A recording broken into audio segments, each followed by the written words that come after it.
Hi guys! Welcome to my Travel with Joy second episode! This time, hindi muna tayo magkakarabaw English, guys. Kasi ang episode natin ngayon ay hindi muna pang tourist spot. So, magtatagya muna tayo. Word for today, tagya! Tagalog and Bisaya. Oh, may natutunan na naman kayo sa akin. Basta kayo na mag-adjust. Bala kayo kung paano nyo intindihin tong vlog na to. So, ayun na nga, isasama ko kayo sa paglipad ko from Manila to Panglao, Bohol. At hindi lang to ordinaryong paglipad upang makamit ang iyong mga pangarap, guys. Dahil itutur ko rin kayo sa CR ng eroplano ko. Ay, ng AirAsia pala. Sorry na na-carried away lang to. So, ayan, nandyan pala tayo sa NAIA Terminal 2. Due to rest muna while waiting for my flight. So, ganun pala guys, no? Pag hindi pa nakaset up yung seats mo, mga lingkuranan ba, tatanungin ka nila kung okay lang bang i-assign ka sa emergency exit at i-evaluate ka nila or tatanungin ka nila kung ready kang tumulong in case of emergency.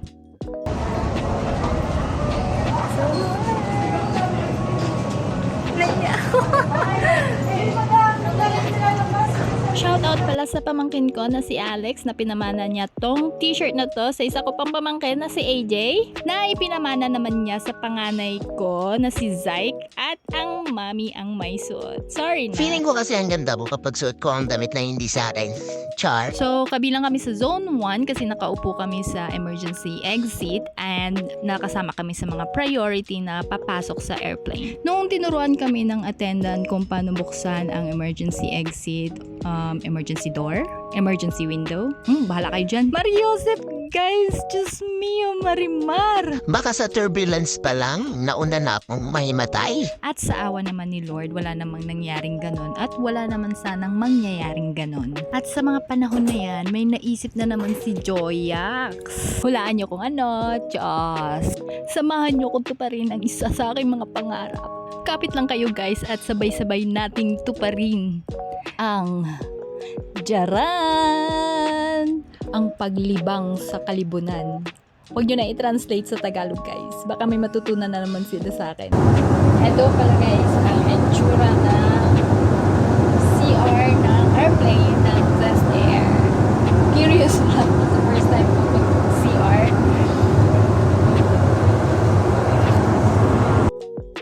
And paano ba mag-tour ng CR? So, dito sa harapan ang mirror. Tapos, move tayo ng 2 inches. At makikita nyo na ang tissue paper dispenser. At lingon kayo konti mga 5 centimeters. At makikita nyo ang lock ng door ng CR. At balik tayo sa salamin para maghawi-hawi ng buhok. At paglingon mo ng mga 3 centimeters, andyan ang toilet. At ayan guys, isi-set up ko lang ang drone ko. Ayan, lipad drone. Ayan, naka-drone yan. Oh, pak. Sino ka dyan? Syempre kahit sa CR, aura tayo guys. Nga pala, ito si Maho Salvador. Na Maho na. So ayan guys, ang lavatory ng AirAsia. At ito naman guys, ang view ng window sa emergency exit. Very nice naman. So nice talaga. Sa ganda na gusto ko ng pumara. Para cool! Chosera. So hanggang dito na muna tayo guys kasi parang teleserye na to. Abangan ang part 2 paglapag natin sa Panglao Airport. Wow, puma part 2. Feel na maging vlogger. Influencer ka girl. Influencer? Bala kayo dyan. Thanks for watching. See you. Mama. Chup chup.